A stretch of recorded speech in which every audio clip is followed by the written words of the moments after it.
Hello everyone and welcome back to another episode of Hearthstone Ladder Climb. My name is Ikkaris, this is Ikkaris Gaming, and today is episode 8 of our series where we will be reviewing my Hearthstone gameplay as I try to make it all the way to Legend. So today we're matched up against Priest. We are running our Recruit Hunter deck yet again. And from the opening hand here, we're going to take a look. We have the Playdead, Seeping Oozeling, Stitch Tracker. Now, all three of these cards are pretty important to our win condition, so we're going to keep them. The Playdead and Seeping Oozeling, we are thinking comboing on turn 7, obviously, because on turn 6, you don't want to play Seeping Oozeling only to have it silenced by Priest, you know, which can run quite a bit of silence. So we want to keep it there, Stitch Tracker to gain an extra minion and have a little bit of board presence early. Now, one thing that is odd about this matchup, you don't see a whole lot of odd Priest. You can see it was running Baku. It has the upgraded hero power to restore 4 health, and it's running the quest, which is a new thing for me. I've never actually run up against this deck type before. It's kind of an odd one. So you see turn 1 we obviously got the Candleshot. We got lucky on that. Turn 2 we again drew into our Firefly, and then we played the Flame Elemental off of it. Stitch Tracker here on turn 3 like we thought. Give it a little bit of a thought, and we go Charged Devilsaur just to get a little bit of extra burst damage. And we avoid trading into his minion because the Death Rattle is, I believe it's to either draw a card or add a card from my type to his deck. So we just want to avoid giving options early. So make him trade the minion into us. Maybe he makes a mistake. Maybe the card's not good. But, no need to trigger that Death Rattle just yet. So we'll see what he's going to be playing here on this turn. Turn 3, it seems he's kind of going back and forth on this. He kind of is playing a card out, not sure. He's looking at all of his options there. Looking forward to our next turn. We don't really have much of a turn 4. Just kind of have to hope that we draw into it. Obviously, we have Flanking Strike. We have Houndmaster Shaw. We have Saronite Chain Gang in the deck. So maybe we'll draw into one of those. But, we don't have anything now. Now, Northshire Cleric, we're going to want to get rid of. I do not know why he just... Well, I guess for the extra card draw to heal up my minion just to get himself the extra card. But, I can just get rid of Northshire Cleric on this turn anyway. Kind of an odd choice in my opinion. So we use the Stitch Tracker and the free 1 damage from Candleshot. Use the hero power. And that's kind of all we can do here. One of the drawbacks from this deck is, since it runs so many big minions, if you don't get your smaller cards or the right cards in your starting hand, you can be in pretty big trouble, especially against aggro decks. We've obviously seen the odd Paladin matchup. There's odd Rogue. That's a problem. Zoo Warlock has been an issue as I've been playing in the casual queue. So that is definitely a weak spot in this deck. Now you could consider putting like an explosive trap or freezing trap in the deck. Obviously that would be a problem with Keleseth, which I like to run. Now to me, the value of having Keleseth in the deck outweighs that. So that's why we, that's the logic behind that choice. Anyway, so we play our second Stitch Tracker. Pick up the Tar Creeper, kind of our best option there.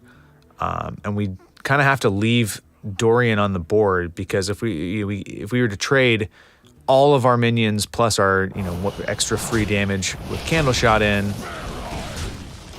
doesn't really help us. But the logic is take it down to 4 health, and if he doesn't heal it here, we can take him out with both of our Stitch Trackers on this next turn.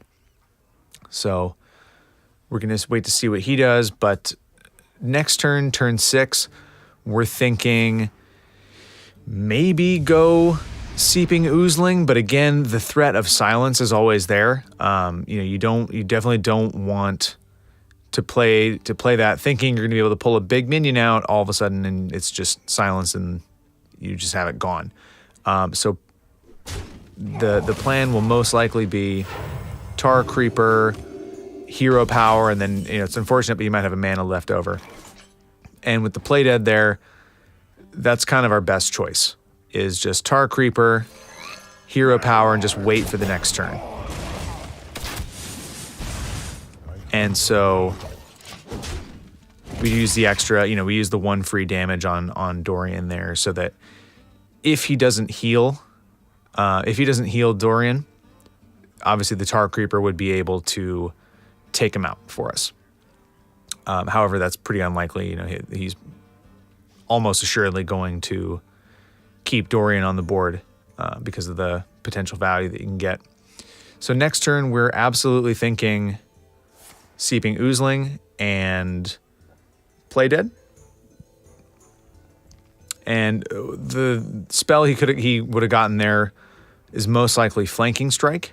There's not very many spells that we run in this deck. Obviously, Dragon Soul. So now we have to be worried about that to see how many spells he has. I don't know. I'm not so sure how likely it is, however, that he's going to be able to get any value out of that. Priest does run quite a few low-cost spells, but he's been kind of going back and forth. Maybe he's waiting for that. We'll have to see. So now we get our combo going. We play the Oozeling with the Play Dead. I think we're looking here about how many 8-cost minions. Now with the one charged Devilsaur in our hand, and the other generated from the Tar Creeper, and Lich King in our hand, that leaves 50-50 shot we're going to get either the Charged Devilsaur or Kathrena, and we do get the Charged Devilsaur. So we bring that out, go straight to face. Decide to do that just to get a little extra pressure on him. We could have gotten rid of Dorian, but we, potentially can get burned here with the Obsidian statue being able to, destroy, with its death rattle effect, being able to destroy one of our minions, which is rather unfortunate. But that also tells us that he has one in his hand because he just drew it. So, we'll have to see what he plays here, but next turn, we're going to have to get rid of that first and hope that it either takes out either the Tar Creeper or the Seeping Oozeling, which would, of course, bring out Kathrena, seeing as how the Charged Devilsaur just came out. And see, there's the Flanking Strike that he generated off of the Silent Probe. And unlucky, it's able to delete our Charged Devilsaur, and then, of course, he brings it back, which is a pretty strong play by him there. So now, we're not so sure what to play here, because we do have to get through the Obsidian statue, which is going to delete one of our minions. So we go ahead and play Deathstalker Rexxar. The idea being that if it destroys, if the Oozeling gets destroyed like it does, that we get a minion out like that, like Kathrena. We use our free damage onto the wolf, trigger the death rattle, bring out a beast. We get our Witchwood Grizzly out there at full strength. Obviously, because of the recruit mechanic, it does not lose any health based on the number of cards in the opponent's hand. So that's a pretty strong play there by us. But now this also tells us that he's got Sunshard. So this is now our highest priority target, because every time he casts a spell, he's going to get another one back.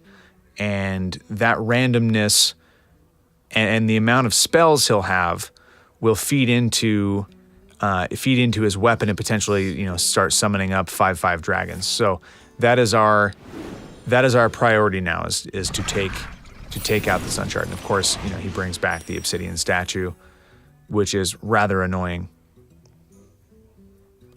And we also have to keep in mind how many death rattle minions he's been able to summon, because he is running the quest here. Now, even though he's at 9 HP, we're still in a, you know, a tricky situation here. So looking at our hand, next turn we don't really have that great of a play. We have the 2 Charged Devilsaurs, obviously, the Lich King, and you would think that, you know, Silver Vanguard plus Hero Power might be an effective use of our mana, but all the 8-cost minions in our deck are now in our hand. So that's why we play the Candleshot, go ahead and get rid of the Obsidian Statue, just take our chances. And luckily it does get rid of Kathrena, which brings out one of our Ultrasaurs, which is great. So we go ahead and play one of our Charged Devilsaurs, get rid of the Sun Shard, and go to face. And so we're able to flip a little bit of board control. Now he's got the Nightscale Matriarch out there, but it's just a 1/1. At best, he can heal up Dorian and get 1 3/3 out of it. With the, you know, anytime anything is healed, it gets, or any minion is healed, it gets a 3/3 dragon generated. But again, that's our highest priority target, is the Nightscale Matriarch.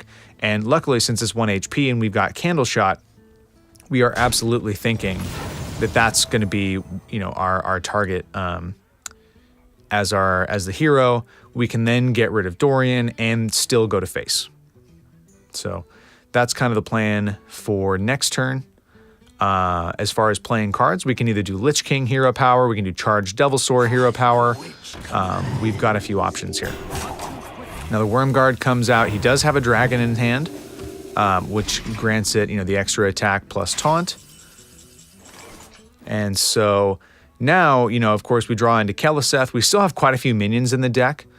So we're definitely probably going to be thinking here, yeah, Keleseth and probably Charged Devilsaur here, just to get rid of that Wormguard so that we are able to get to the Nightscale Matriarch to stop any potential value he can get from there. So you see we trade one of our Charged Devilsaurs in, use our 1 extra damage from Candleshot into that, use our Tar Creeper to get rid of the Matriarch.